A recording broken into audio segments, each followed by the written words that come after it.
Hoje é o tempo de buscar o azeite. Hoje é o dia que o Senhor tem dado para cada um de nós, de estarmos aqui nesta noite reunidos, agradecendo e adorando o nome do Senhor Jesus Cristo e revestindo da graça dEle.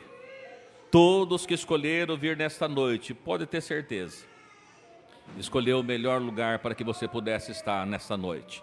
Quantas pessoas estão por aí procurando algum lugar para o Réveillon, para passar o ano, e nós estamos na casa do nosso Deus. E a palavra de Deus é clara, dizendo que mais vale um dia aqui do que 1000 em outros lugares. Então que cada um de nós possamos a cada dia não só estar na casa de Deus, mas enchendo as nossas lâmpadas, enchendo do Espírito, ser cheio do Espírito nosso Deus. Para isso que nós estamos aqui nesta noite. Somos gratos a Deus por tantos benefícios, como já foi lido. O que eu posso dar ao Senhor? O que você pode dar a Deus pelos benefícios que Ele tem dado para você, para sua casa, para sua família? E eu sei que por mais que nós possamos buscar, não vamos encontrar. Eu quero deixar para a nossa meditação, as horas se avançam. Daqui a pouquinho estamos chegando um novo ano, né? Vários outros países já alcançaram, nós ainda não, mas permitindo Deus alcançaremos ainda, né? Quem sabe? Temos algum tempo. Mas que Jesus possa nos dar graça. Livro do Apocalipse, no capítulo 2, do versículo 1, para a nossa meditação nesta noite. Aleluia. Ó Deus de poder, aleluia. Livro de Apocalipse, no capítulo 2, verso 1. Esperamos que todos que aqui entrou possam sair daqui edificado pelo Senhor Jesus. Cada visitante que chegou aqui pela primeira, segunda, 10ª, não importa a vez que você veio. O importante é que você possa sair daqui abençoados pelo Senhor Jesus. Palavra de Deus, no livro de Apocalipse, capítulo 2, diz assim: escreve ao anjo da igreja que está em Éfeso. Isto diz aquele que tem na sua destra as 7 estrelas e que anda no meio dos 7 castiçais de ouro. Eu sei as tuas obras, e o teu trabalho, e a tua paciência, e que não pode sofrer os maus, e puseste à prova os que dizem ser apóstolos, e não são, e tu os achaste mentirosos. E sofreste, e tem paciência, e trabalhaste pelo meu nome, e não te cansaste. Tenho, porém, contra ti que deixaste o primeiro amor. Lembra-te, pois, de onde caíste, e arrepende-te, e pratica as primeiras obras. Quando não, brevemente virei a ti, e tirarei do seu lugar o teu castiçal, se não te arrependeres. Tens, porém, isto, que aborrece as obras do Nicolaítas, os quais eu também aborreço. Quem tem ouvidos, ouça o que o Espírito diz às igrejas. Ao que vencer, dar-lhe-ei de comer da árvore da vida que está no meio do paraíso de Deus. Amém. Amado Deus, eterno Pai, Senhor, nós temos acabado de ler a Tua palavra nesse instante. Eu te peço, fala conosco, meu Deus, através da mesma, de forma que todos quantos aqui entrou possa ser edificado pelo Teu poder e pela Tua graça. Jesus, Tu conheces o nosso coração, a nossa vida, a nossa necessidade. Meu Deus, eu te peço que o Senhor possa falar em cada coração, em cada vida, nesta noite. É o que eu te peço e desde já agradeço, no nome do Senhor Jesus Cristo. Amém. Podem vos assentar. Vamos, palavra de Deus que nós temos lido nesta noite, livro do Apocalipse. Os irmãos conhecem, sabem os tempos em que Apocalipse foi escrito. Era um tempo de manifestar os verdadeiros cristãos. A Bíblia nos mostra, desde os tempos de Jesus, e a história também nos mostra, que na época de Jesus, para ter esse período todo, e aqui por volta do ano 90, havia uma grande perseguição contra a igreja de Deus.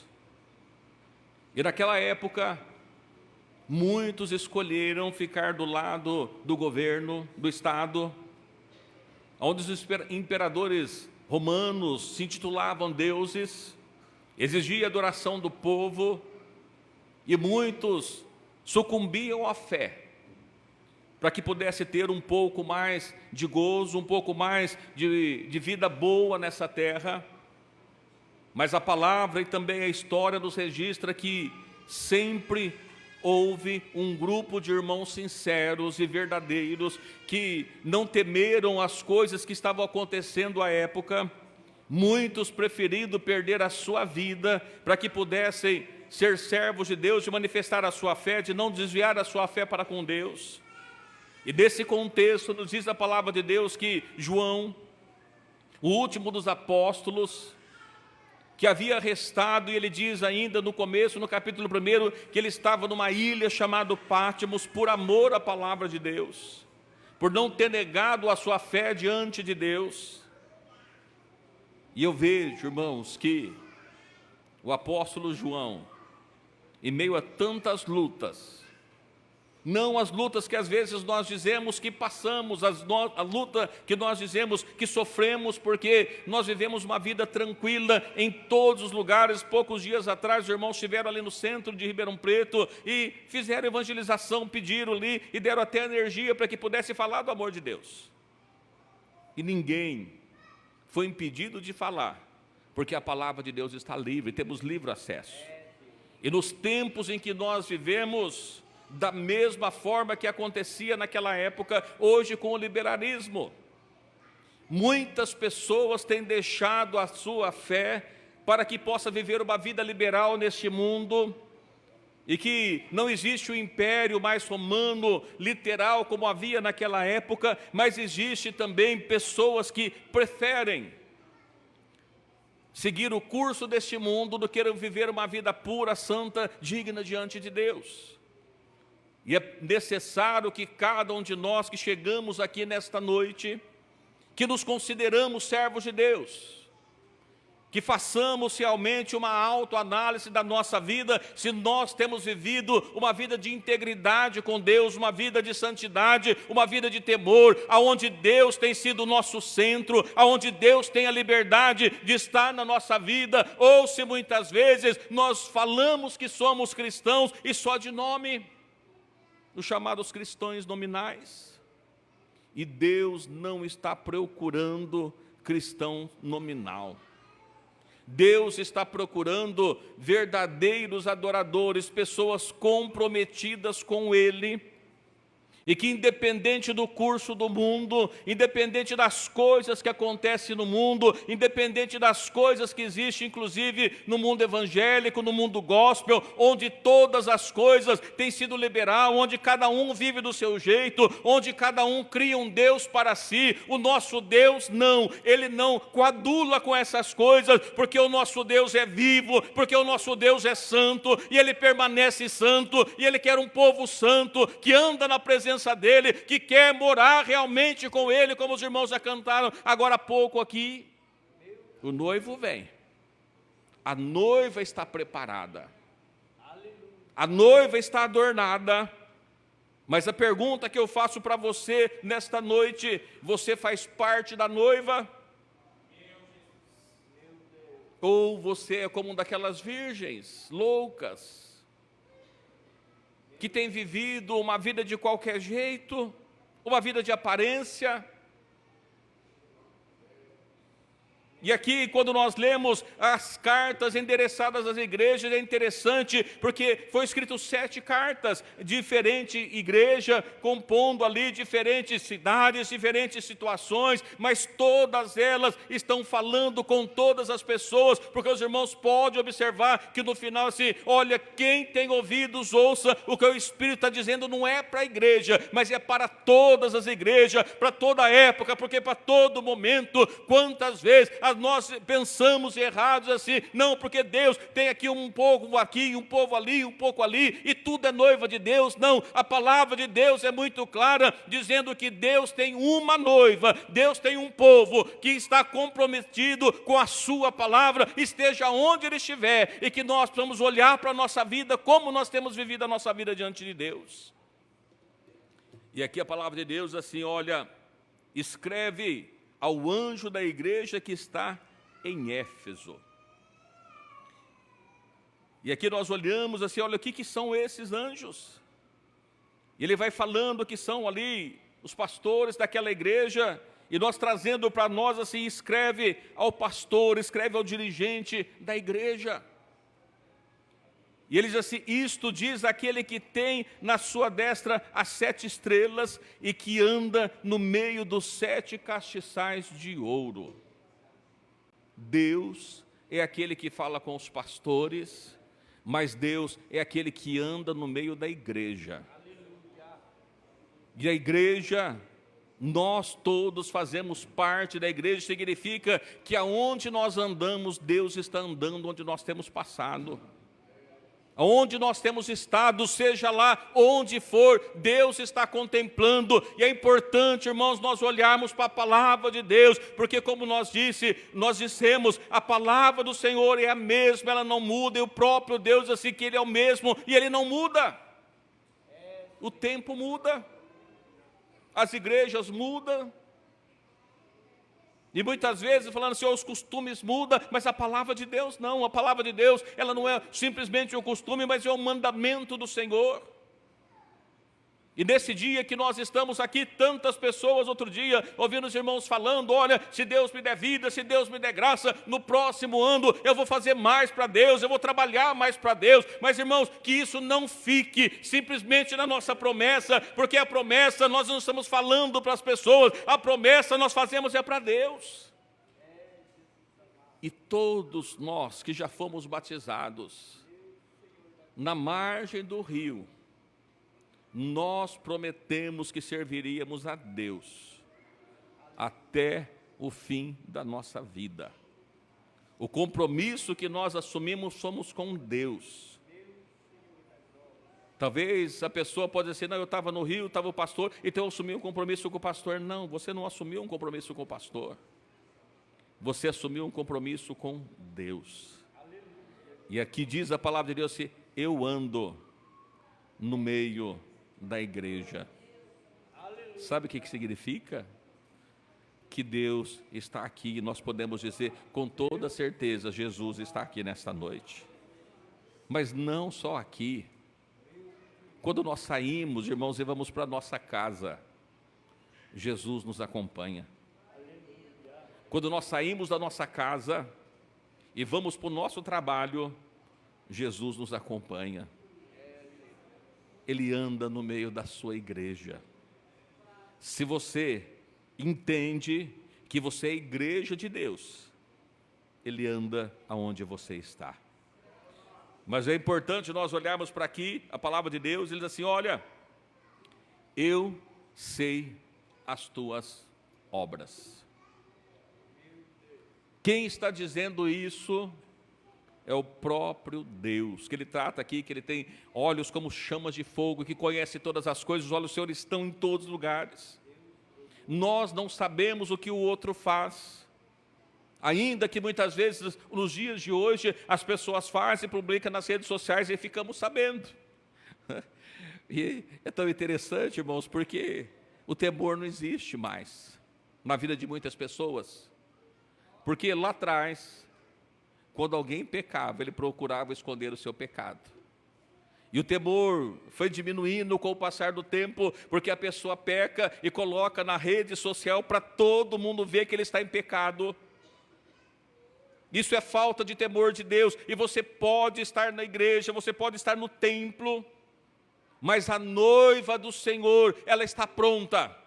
A noiva do Senhor, ela está preparada, não é que ela vai se preparar, a noiva do Senhor está pronta. O compromisso que o Senhor fez é de voltar para buscar a sua noiva. E não a pessoa que está dentro do templo, não é esse o compromisso de Deus. O compromisso de Deus é aquele que tem compromisso com a sua palavra.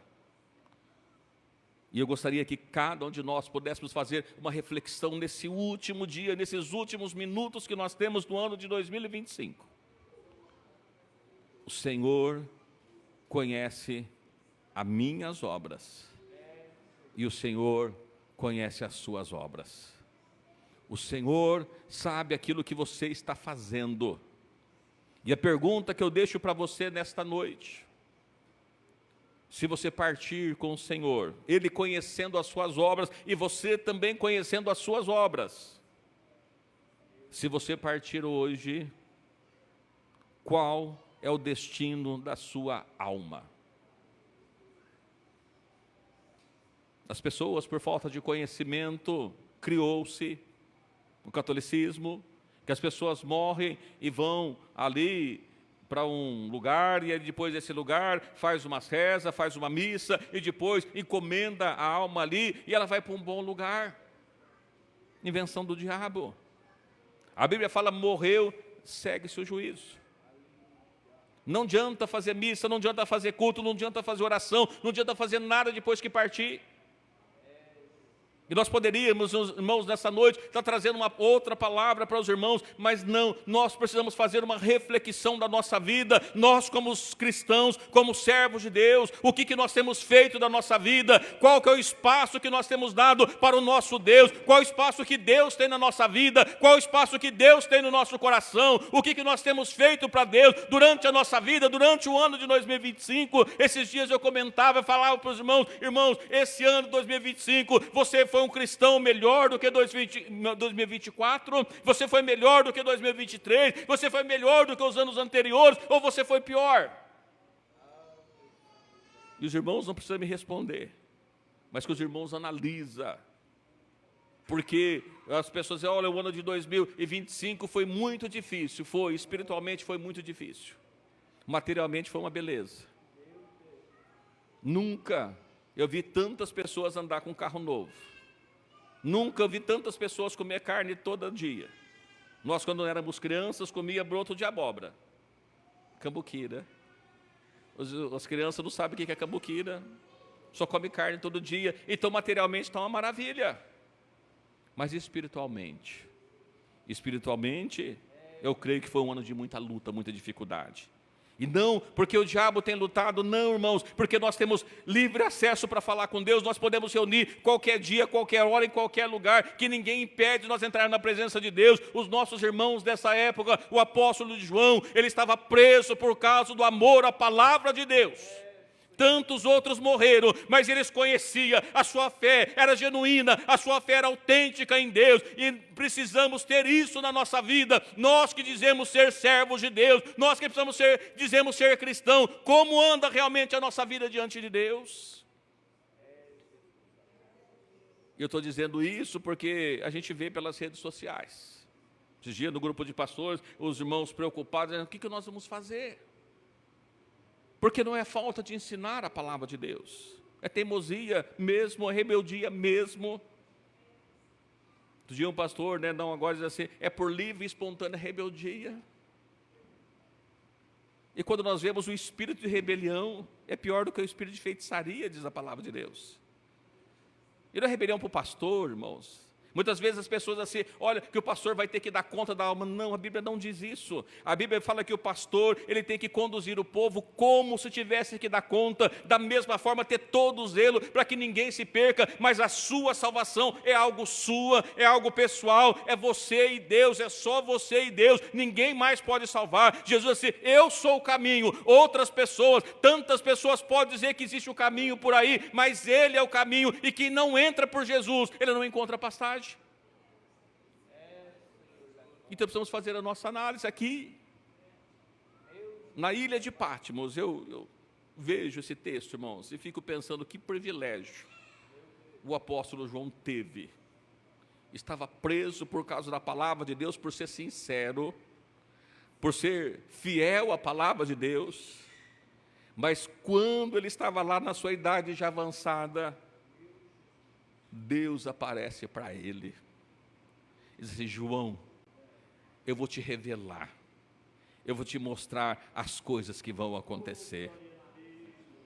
E a palavra diz assim que o Senhor ele não faz nada sem antes revelar aos seus servos os profetas. E ele chegou para João, João escreve essas coisas porque elas são palavras fiéis, elas são as palavras verdadeiras. Isto realmente é uma palavra verdadeira. Eu conheço as tuas obras. Não eu não sei o que você faz da sua vida, mas o nosso Deus, Ele sabe o que você faz da sua vida. E às vezes as pessoas dizem assim, ninguém tem nada a ver com a minha vida. E eu digo, todo mundo tem a ver com a sua vida. Porque a palavra de Deus diz assim, que nós estamos rodeados por uma tão grande nuvem de testemunhos. Então todo mundo tem a ver com a sua vida, sim. Se você é servo de Deus, a sua luz precisa resplandecer. Eu lembro que quando a gente era criança, faz um tempinho para trás, né? A gente cantava assim, a minha luz pequenina, eu deixarei brilhar. Não lembra disso? A minha luz pequenina, eu deixarei brilhar, deixarei a minha luz brilhar. Estou fazendo assim com a mão porque eu fazia isso, tá? Eu não deixarei Satanás fazer, mas deixarei brilhar. Você tem deixado o diabo soprar na sua lâmpada? Você tem deixado? Você tem deixado o diabo apagar a sua lâmpada? Às vezes, irmãos, a gente encontra desculpas assim, porque fulano me ofendeu, porque fulano fez isso, porque aquilo. Não é desculpa. Jesus foi perseguido, Jesus foi humilhado, e ele permaneceu fiel até o fim. E a palavra de Deus para nós é ser fiel até a morte. E dar-te-ei a coroa da vida, não importa se você foi fiel por 5 anos, por 10 anos, por 50 anos, e deixou a fidelidade, isso é para cada um de nós, que precisamos ser fiel ao nosso Deus até a morte, o compromisso dele é até a morte, e a palavra que o Senhor deu para nós nessa noite, eu conheço as tuas obras, eu conheço o teu trabalho, eu sei o que você faz da sua vida, e também conheço a tua paciência, no caso da igreja de Éfeso. Sabia da paciência? Sabia da dificuldade que ela estava passando, sabia dos problemas que ele estava vivendo naquele dia. Irmãos, se tem alguém que sabe o que acontece na sua vida, esse alguém é o nosso Deus, porque Ele conhece todas as coisas e está em todos os lugares ao mesmo tempo, e nós precisamos saber que nós estamos diante de um Deus vivo, de um Deus poderoso, que Ele prometeu que nós estaríamos com Ele, que Ele estaria conosco, que Ele prepararia para nós um lugar de glória, e Ele é fiel, e Ele está conosco todo momento na nossa vida. Mas o importante é saber, nós temos estado com Deus na nossa caminhada, ou nós temos caminhado sozinho por onde nós passamos, e Deus não tem espaço mais. Nós falávamos outro dia com os irmãos, quando o templo foi construído, é para que ali a presença de Deus pudesse habitar, mas quando Jesus nasce, não tinha lugar para Ele mais no templo, e tantos templos ainda não tem lugar para Jesus. Tem lugar para eu, tem lugar para tantas coisas, mas para Jesus não tem. E alguém pode dizer assim, olha, pastor, mas eu tenho sofrido tanto. Se você tem sofrido, a palavra diz assim, eu conheço o seu sofrimento, eu conheço a sua paciência. O nosso Deus conhece todas as coisas, mas se você tem sofrido por amor a Deus, se você tem vivido, se você tem sofrido afronta de tantas pessoas por amor de Deus, Ele conhece, Ele sabe o que está acontecendo na sua vida. E é importante, irmãos, nós pensarmos, eu tenho sido um cristão autêntico? Eu tenho sido um cristão de acordo com a vontade de Deus, com a palavra de Deus? Porque Ele conhece as nossas obras. Ele sabe aquilo que nós vivemos. E que não pode sofrer os maus se puseste às provas o que dizem ser apóstolos e não são, e tu achaste mentirosos. A igreja de Éfeso, assim, olha, estava sofrendo, mas ele diz assim, vocês puseram à prova as pessoas que dizem são apóstolos, mas não são apóstolos. Pessoas com a palavra de Deus, e não é o que nós temos vivido nos dias de hoje, tantas pessoas com a palavra de Deus, assim, isso aqui é para a igreja de Éfeso, isso aqui é para a igreja de Corinto, isso aqui é para a igreja de Tessalônica, o que sobrou para você? A palavra de Deus é viva, a palavra de Deus é eficaz, o nosso Deus é o mesmo, Ele não mudou de forma nenhuma, e ainda dizia para os irmãos esse dia, irmãos, vocês podem procurar aqui, se essa carta é só para Corinto, se essa igreja é só para Galácia, se essa aqui é só para Tessalônica, não existe na Bíblia nenhuma carta destinada aos brasileiros, então o evangelho não é para você. Mas se você é servo de Deus, toda palavra é inspirada por Deus, é para você, é para mim. A palavra é dele, para o povo dele, aqueles que têm a responsabilidade com ele, e nós precisamos fazer, irmãos, essa autoanálise da nossa vida, o que eu tenho feito para Deus, que tipo de cristão eu tenho sido, de acordo com o mundo, de acordo com o que as pessoas têm falado, de acordo com os pastores, com os apóstolos atuais têm falado, mas e a palavra de Deus? A palavra de Deus é a mesma. Deus não muda. Eu sei o que você tem passado. Quantas vezes alguém pode até perder o seu emprego por ser cristão, e ele não aceitar andar naquilo que a empresa está mandando fazer, porque fere a sua vida como cristão. Se isso acontecer, dê glória a Deus, porque os nossos irmãos do passado não perderam emprego, os irmãos do passado perderam a vida, porque ele sabia quem era o Deus que ele estava servindo. Você sabe quem é o seu Deus? Você pode, outro dia eu vi o pastor dizendo assim, olha, a situação que você vive não diz quem você é. Você pode morar numa casa de madeira, você pode não ter comida para comer, isso não diz quem é você. Você é servo do Deus Altíssimo. Não é pelo que você tem vivido, mas é pelo que você é.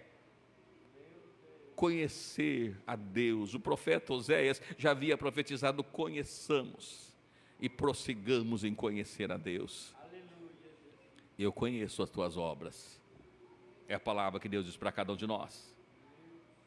Sofreste, tens paciência, trabalhaste pelo meu nome e não se cansaste. Você sofreu e trabalhou pelo nome do Senhor? Quantos têm trabalhado para a obra do Senhor? As irmãs cantaram ali, né? Fala Deus, fala Deus, toca-me com brasa do altar. Fala Deus, fala Deus. Sim. O quê? Sim, o quê? Alegre, atendo o teu mandado. Mas e quando ele fala uma coisa que eu não gosto? Como é que nós fazemos? Irmãos, o mundo evangélico se tornou filhos mimados, que quando Deus não faz o que Ele quer, se ofende. Isso é o mundo evangélico. Mas o servo de Deus é aquele que quando Deus não faz, assim mesmo ele continua adorando a Deus. Os irmãos lembram de Jó? O Senhor deu, o Senhor levou, bendito o nome do Senhor. Nu eu vim para esse mundo, nu eu vou voltar. Não importa o que aconteceu com a minha vida, mas ainda que Ele me mate, nele confiarei. Não era pelo que Ele só tinha dado, por isso que Deus deu para ele novamente. Aqui diz assim, olha, sofreste, tem paciência, trabalhaste pelo meu nome, não se cansaste. Tenho, porém, contra ti que deixaste o teu primeiro amor. Para a igreja de Éfeso, havia uma repreensão para ele dizer, eu tenho contra ti porque você deixou o primeiro amor. Quantos irmãos aqui que já deixou o primeiro amor? Como assim, pastor? Você lembra quando você aceitou Jesus? Quando Jesus te aceitou? Quando você foi batizado? Que você tinha prazer de estar na presença de Deus, prazer de estar na oração, prazer de estar na evangelização, prazer de estar cantando com o grupo de jovens, prazer de cantar com o grupo das irmãs, prazer de estar com as crianças, que você tinha prazer de estar adorando ao Senhor. E eu vejo, irmãos, quantas vezes a gente escuta em grupos assim, olha, vamos cancelar hoje. Vamos cancelar hoje. É porque já teve hoje, vamos cancelar, está todo mundo cansado. O irmão me perguntou, falando, anunciando, né? Nós temos o culto na quarta-feira, na quinta-feira, você vai ter culto na quinta, mas a gente vai ter na quarta. Ora, quem comeu ontem? Não comeu hoje? Você come um dia da semana, não come mais? Tenho contra ti, quando nós lemos o livro de Atos dos Apóstolos, a igreja estava unânimes, todos os dias, unânimes. Os irmãos sabem o que significa unânimes? Juntos, juntos. Isso é unânime. A gente pode andar sozinho, mas Deus nos chamou para nós andarmos sozinhos. Deus nos chamou para estar fazendo juntos a vontade dEle. Tenho contra ti que deixou o primeiro amor. Aquilo que você acha que você foi no domingo, já está bom demais. Deixou o primeiro amor. A palavra de Deus para nós é: Deus tem alguma coisa contra você, que pensa que você pode ser cristão do seu jeito. Eu sempre digo isso, irmãos, e repito e volto a dizer: ninguém pode ser cristão do jeito dele. A única forma de nós sermos cristãos é do jeito de Jesus, da forma dele, senão não é cristão. Ser cristão é parecer com Cristo. É isso que nós precisamos. Volto a dizer: pastor, devia estar falando para cair fogo do céu. Não, mas ele precisa tomar vergonha na cara, como servo de Deus. Desculpe minha franqueza, mas eu sou servo de Deus ou eu sou servo do diabo. Não tem meio servo de Deus. Ou nós servimos a Deus. Olha aqui que Josué falou para o povo: escolha hoje, o que vocês querem fazer? Você vai servir a Deus ou você vai ficar olhando para os deuses que ficaram para as outras terras lá atrás? Escolha hoje. Eu e a minha casa, nós serviremos a Deus. Mas escolha você o que você quer fazer na sua vida. Deus tem compromisso com a sua noiva, com o seu povo, e é necessário nós a cada dia consagrar a nossa vida, entregar a vida para Deus, viver uma vida de temor, de santidade, para que Deus possa ter espaço na nossa vida, derramar poder, habitar no nosso meio, derramar o seu poder sobre a vida dos seus servos. É necessário nós fazermos uma escolha. Eu tenho contra ti, não sou eu. Se eu tiver alguma coisa contra os irmãos, isso não acontece nada da sua vida. Mas se você tiver alguma coisa contra Deus, se Deus tiver alguma coisa contra você, os irmãos, lembra o que aconteceu com a cidade de Sodoma e Gomorra? Deus tinha alguma coisa contra aquela cidade. A cidade foi destruída porque Deus tinha alguma coisa contra aquela cidade. Deus tem alguma coisa contra você? Eu tenho contra ti que deixou o primeiro amor, a palavra de Deus. Se você tem deixado o primeiro amor, o conselho que o próprio Deus falando para João, ele diz assim: lembra-te, pois, de onde caíste, e arrepende-te, e pratica as primeiras obras. Senão, ou quando não, brevemente virei a ti, e tirarei do seu lugar o castiçal, se tu não te arrependeres. Para quem? Nós todos, que dizemos ser servos de Deus, ou servimos a Ele só, ou não servimos a Ele. Então que nós possamos meditar nessa palavra. Tens, porém, isto que aborrece as obras dos nicolaítas, os quais eu também aborreço. Quem tem ouvidos, ouça o que o Espírito diz às igrejas. Ao que vencer, a promessa de Deus é algo glorioso para nós. Ao que vencer, se você vencer, vai dar o direito para nós comermos da árvore da vida que está no meio do paraíso de Deus, ao que vencer. Mas ao que não vencer, o que está reservado é um lago de fogo, que está reservado para aqueles que não vencerem, para aqueles que ficarem à beira do caminho, aqueles que não avançarem. Eu quero deixar ainda mais um versículo só para os irmãos aqui, as horas se passam, no livro de 1 Timóteo, no capítulo 4, os irmãos podem ficar sentados, ainda no versículo 16, só para a nossa meditação. Tem cuidado de ti mesmo e da doutrina.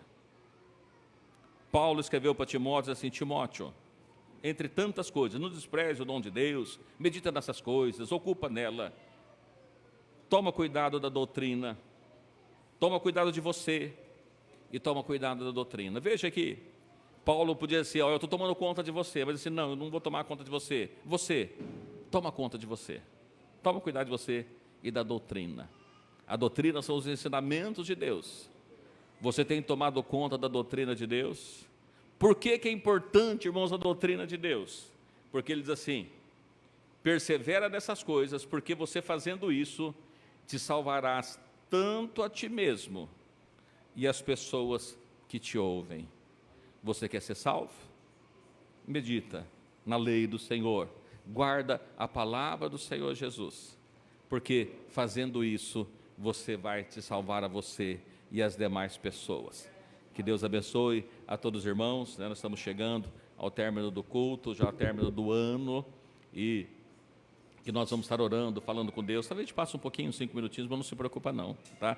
Tem ali preparado para os irmãos, né, um alimento, como já foi dito nessa noite, mas nós vamos falar um pouquinho com Deus. Depois, na virada do ano, nós estaremos louvando ao Senhor com o hino do cantor cristão, mas vamos falar com Deus nessa noite e cantar pelo menos uma estrofe, né, daqueles assim: quando o meu eu e o meu